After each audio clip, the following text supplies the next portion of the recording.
What's up, Build It Kingdom? As you can see, promos on the lift, back in the shop. What you can't see, because it's too high in the air and you can't really see in this wheel well, is the motor and transmission are in the car. Yeah, we're getting somewhere. Finally went and picked the motor up. We did weld the transmission up a while ago. It's been a while since we worked on promo. It really has.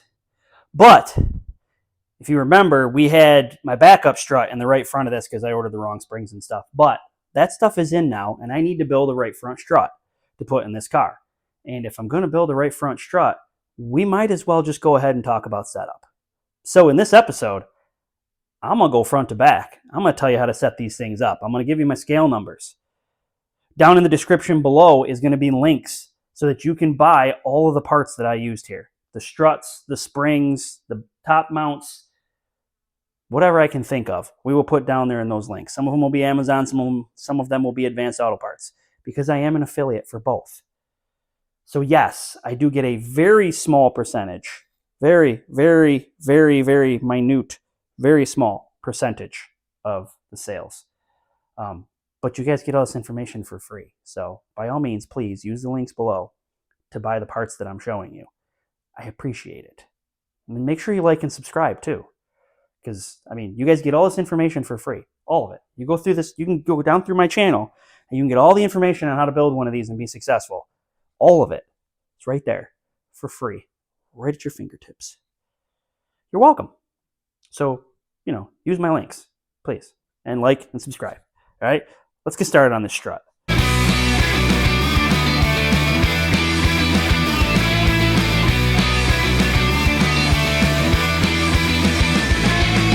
All right, so first things first, I'm going to show you my scale numbers. I know the first thing you're probably going to say is, oh my God, that car is heavy. And she is heavy, but it's more about the percentages than it is the actual total weight. Now, that being said, I don't know why people gut the crap out of their cars. You're taking safety out of their cars. You guys have heard me say this before. I don't believe that a super light car is really that helpful. I always get a chuckle when I see guys who skinned their hood. Because one, why would you want to make it harder to take your hood on and off? And two, why are you taking weight off the front of the car? It's front wheel drive. You want the weight on the front of the car. So there's no reason to skin your hood. Keep your stock hood hinges. Keep the shock that holds the hood up. Make it easy on yourself so you can work on the thing at the racetrack. You don't need two people to take your hood off. Okay? When I go to tech, guys always get a kick out of that there's still a hood shock and the thing goes up and down. But anyways, first things first, right front strut. It's important. Probably the most important part of the suspension on the car. What we have here is a brand new KYB replacement strut. The part number is down below in the description. What we have here is a new spring, okay? This is a different spring than stock, okay? The part number is down below. Well, the part number, the link is down below. It's an Amazon link for a spring, okay? And we have a brand new KYB top mount bearing, okay? You need all these pieces. Off your old one, you want to steal the bump stop and all this stuff, all this plastic stuff, the top mount. Take all this stuff off your old strut. This isn't a top mount. This is the top plate for the spring. Okay. Since we're talking about that, take a look at the spring. It is smaller on that end than it is on this end. The small end fits in this top plate, around this top plate. Okay. Do not cut this top side. You cut the bottom side. Yes, I said cut. So you are going to take off one loop. So right where this is, straight underneath it, you're going to cut right there. One loop off this right front spring. Okay? You still with me? All right. On the strut itself, you want camber. So right here, you're going to oval these holes out. This is the right front strut, passenger side. The bottom hole gets ovaled out. The top hole gets ovaled in. Because you're going to tip the top of the tire in. The passenger side, right front, okay? On the driver's side, it's the opposite, okay? Because you want to tip the top of the tire out. So on the driver's side, you take the bottom hole in and the top hole out. Now, that being said, when you go to put the bolts in this, you're probably going to want to weld washers on here. Do not, I repeat, do not weld the washers on before you put the strut in the car, because there's a chance you won't be able to get the bolts in. Okay? Get it in the car, get it bolted up, tip it where you want it, as far as you can tip it or whatever. tighten the bolts up. Obviously put washers on the bolts first. Tighten everything up, go in, weld the washers, okay? Because like I said, you might not be able to get in. You might have more oval here than you're able to get movement out of the spindle is the point I'm trying to make here. Now that being said, I don't have this spindle off. Here, I'll take you over here. Come with me. The spindle, if you look here, you can see I took the grinder to it on the top here, and I took some out of it. I didn't take a ton out of it, okay, because you are taking strength out of it, but I took some material off of here. And that's because on the strut, when you go to tip it in, it'll come in contact with the body before you get all the tip that you want. So you take a little bit off the back of the spindle to give you a little more clearance on the body here so that you can tip it in far enough to get the camber that you want. Okay, you can see like I took a little bit more out of the center than I did the sides. Curved it. It hasn't, naturally it's kind of like that from the factory, but these are G6 spindles. Again, we've talked about this 100 times, probably more than that. The stock Cobalt spindles, I know, they look just like this. The stock Cobalt ones are junk. Take them off, throw them out. These are from a G6. Malibu is the same thing. So a G6 or a Malibu spindle, okay? Got to have that. There's a video on doing that. You got to oval the holes out to mount the bearing up, okay? There's videos on this modification, okay? G6 spindle, KYB strut, spring, KYB top mount bearing, okay? And you need to take these pieces off of your old struts. This stuff all has to come off your old struts, okay? So I'm going to take my little tool here, spring compressor. I'm going to cut this spring, compress it, put it on this strut, and put this in the car. Now, on the passenger side, that is the passenger side. On the driver's side, this side's all together. As you can see, brand new KYB strut. I have it marked left front. This is ovaled out the other direction. Okay, see the top is ovaled out so that this is tipping forward. Okay, I'm going to put a washer on there when I'm ready, and I'm going to weld this up. I'll weld the washer so that the point is if someone runs into this tire right now and that washer is not welded on there, it's just going to push it in. Even if this bolt's tight, you take a hit on the racetrack, it's just going to push it in. Now you lost your camber. Okay, same thing on the driver's side. You got to put a washer on there and weld it because you'll get hit or just vibration over time. It will move. All right. So let me get this strut put together. I'm going to get this put in the car, and then we'll lift the car up and we'll talk a little bit more about it. All right, new struts in the car, okay? As you can see, no modifications here. Nothing's been modified up top here. Still stock strut mount. Only thing we slotted were these holes here, right? You can see movement right here. Sorry, I'm trying not to move the camera and my hand at the same time. I just threw this together because we have to roll this car outside. We got to bring Kurt's car in tomorrow and get it ready for the Mackenzie Memorial race. I'm really hoping to have this car also ready, but I don't know that that's going to happen. We are moving forward, but we might just run out of time. It's the small stuff at the end. All these little odds and ends you got to tie up to finish a build is where we're at, kind of. So if I can get it done, I'm going to get it done. If I can't, it is what it is. My car's ready to go. But I'm leaving the axles out so that it's easy to roll. When I come back to put the axles in, I will weld the washers on there like I just told you to do. No, they're not on there right now, but that's the direction we are headed in. Okay, so brand new KYB strut mounted on this side of the car. Let me lift this thing up. All right, we're going to start at the back, work our way forward. All right, rear axle. There are 2 videos. Actually, there's more than 2 videos on reinforcing these rear axles. Go back and find those. Before you put the rear axle in the car, reinforce it. It's easier to do out of the car sitting on the ground. Okay, you reinforce mostly the right side, but I do both because you do take hits on this left wheel. So you might as well just reinforce both sides while you got it out of the car. Get it done with, okay? That being said, there's 3 bolts that hold this flange to the car, and there are 3 bolts that hold this flange to the car. That's how you remove the axle, right? You take the 6 bolts out. Now, when you go to put the axle back in the car, put these 3 bolts in loose, put these 3 bolts in loose. If you're by yourself, like I normally am, take a ratchet strap, hook it to the axle, hook it up there somewhere on the chassis, pull this side, this is the driver's side, forward. Pull this side, the passenger side, backwards, okay? Left side forward, right side backwards with a ratchet strap. And then tighten the bolts, okay? That's going to give you rear steer. Now, from the factory, there's some slop in these bolts, and there's slop in, these mounts and stuff. So if you were to measure your center line from this tire to that tire and this tire to this tire, I've seen anywhere from 3/8 to a half an inch just in slop that it's going to cock this back and give you some rear steer. If you want more, you're going to loosen the 4 bolts up here that hold the hub on. Okay, behind the brake drum is the hub, the bearing. Okay, there's 4 bolts in here that hold that on. You will loosen those 4 and put shims under the front 2 to tip that right wheel out if you want more rear steer. I do not run camber in the back. I know you asphalt guys do run camber, but it's the same thing with the camber. You're going to put the shims under the bottom to get your camber. You guys are going to have to do some, it's asphalt. I don't run asphalt. This is a dirt setup, okay?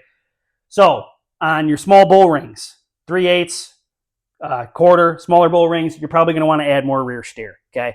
I run more rear steer than most people anyway because I like the car loose on entry. That's just me. So right now, it is cocked in the chassis, and there's a 1/16 shim under the front of it. No, there's not. There's a 1/16 shim under the front of mine. This one does not have a 1/16 shim in it because this is promo. But I might add that. We'll see how whoever drives it first thinks it handles. So we're starting with just the slop and the 6 here, but my car has a 16th shim under it. Okay, that's the rear. Now, also in the rear, brand new KYB shocks. Okay, KYB replacement shocks. Okay, SCDRA rules say you have to use stock equipment, stock suspension equipment. So these are stock. Somebody's trying to come in. Hold on a second.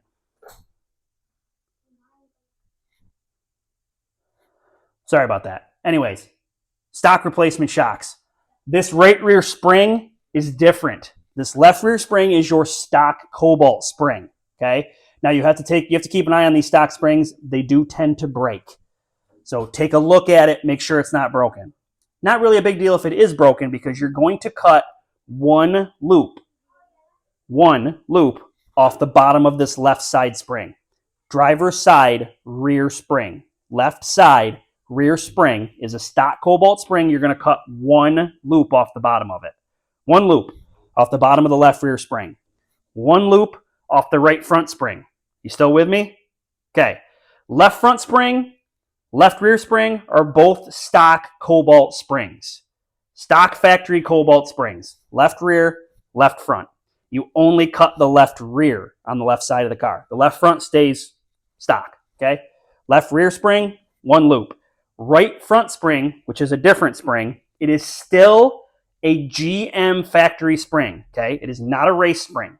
It's a GM factory replacement spring, okay? One loop off the right front, okay? This right rear spring is also a GM factory replacement spring, okay? The links for those, again, are in the description down below. You can click on the link and you can see what it is and you can order one, okay?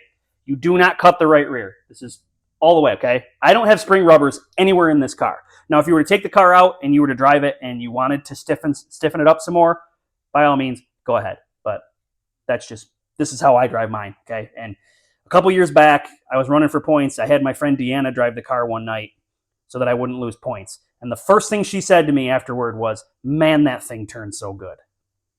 Okay? So take that testimony, okay?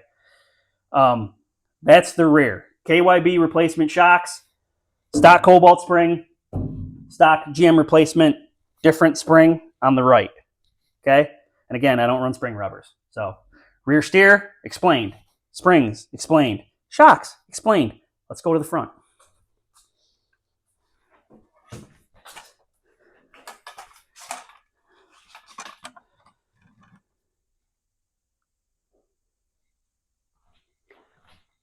All right, back in the front of the car. The subframe is not tipped. I did tip it in my car one time to try it. I really didn't know a huge difference of actually twisting it in the mounts. Some guys do. I didn't really notice that big of a difference, okay? So, KYB strut on the driver's side, slotted so that the top of the tire tips out.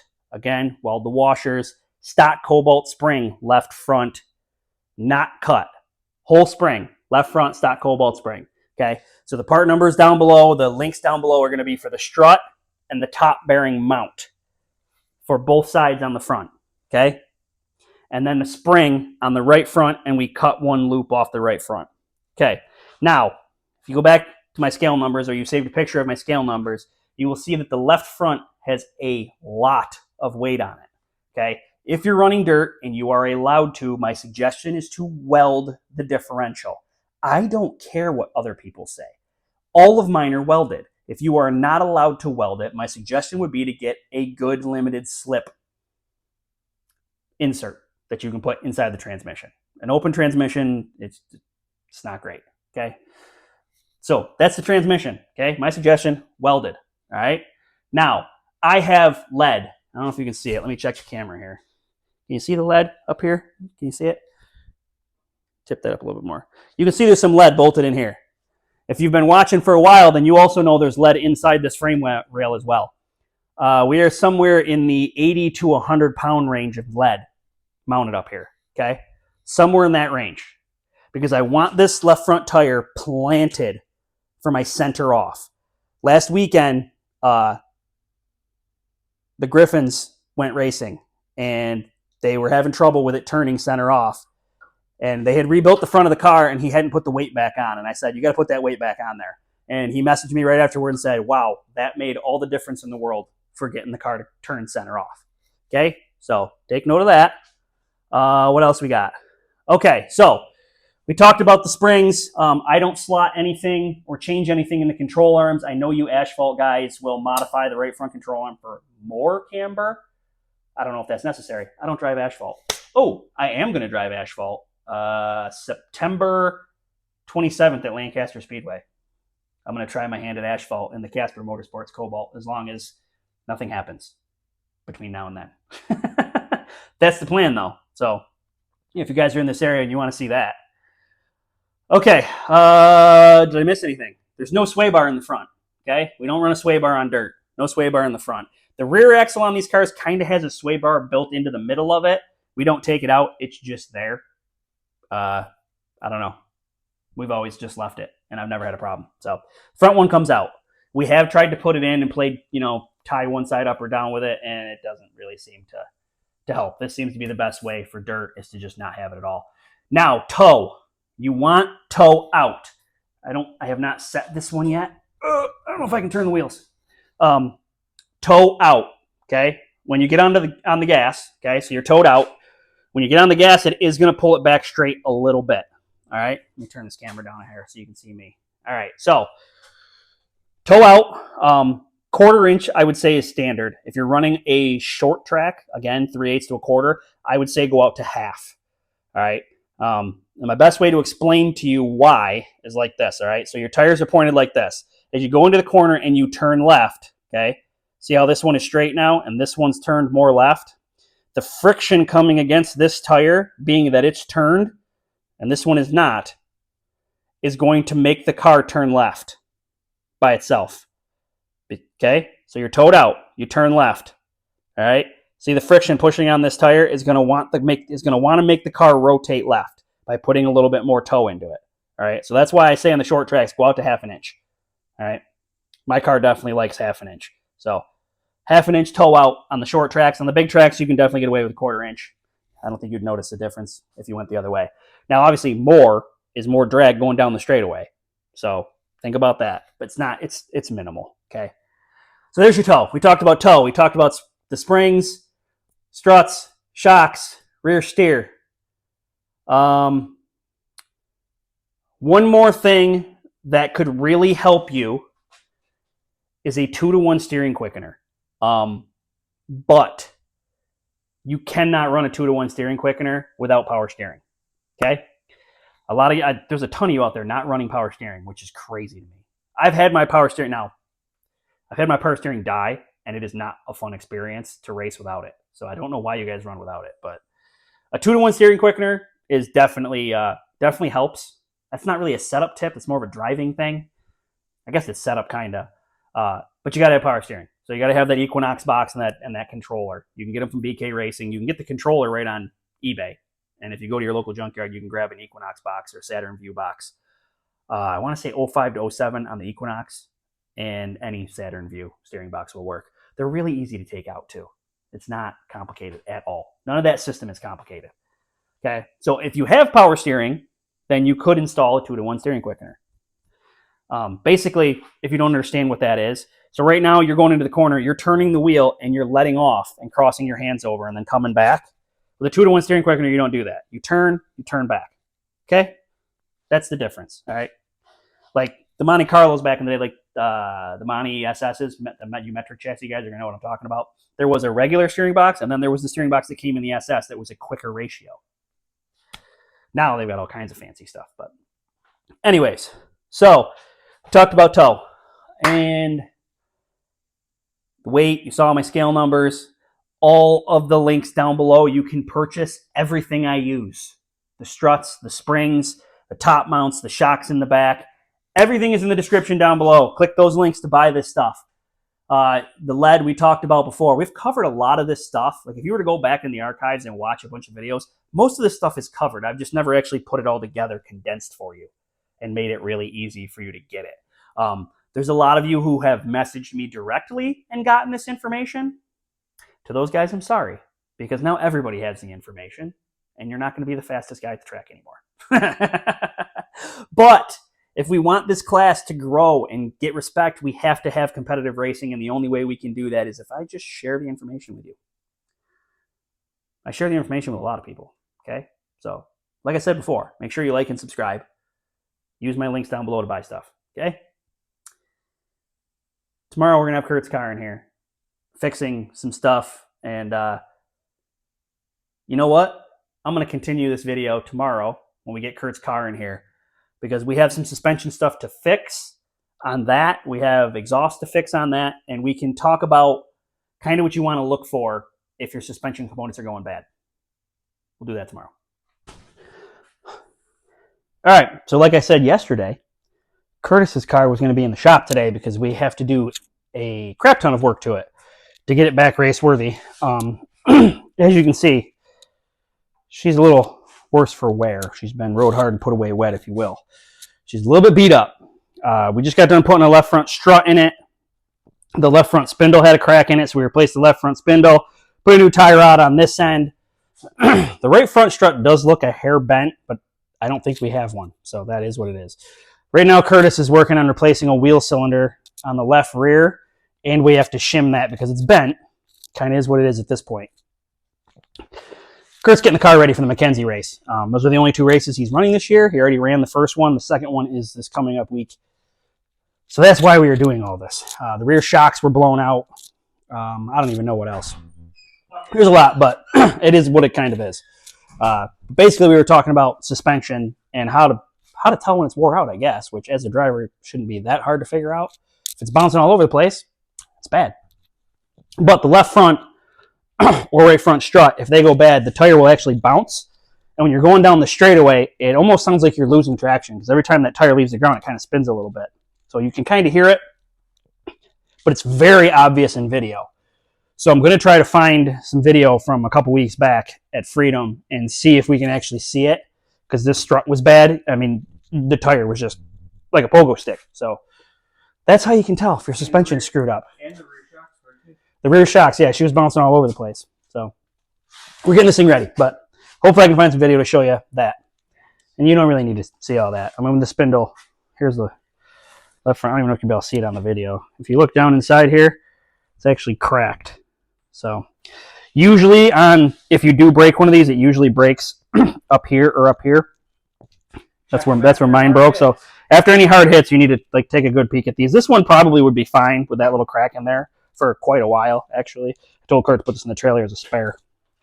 But other than that, there's not much I need to show you on that stuff. Just that you got to check this stuff, especially if you take a hit. Really take a look at it. But the G6 spindle is way, way, way stronger than the stock Cobalt spindle. That's a modification that needs to be done for safety. That's about it for now.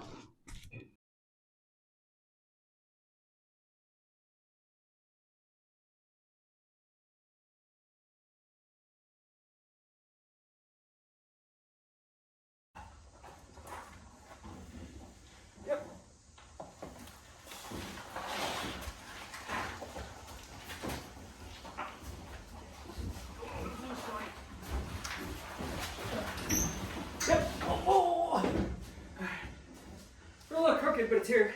It's in. All right. That's it for this episode of Build a Kingdom. Hope you guys got the information you needed.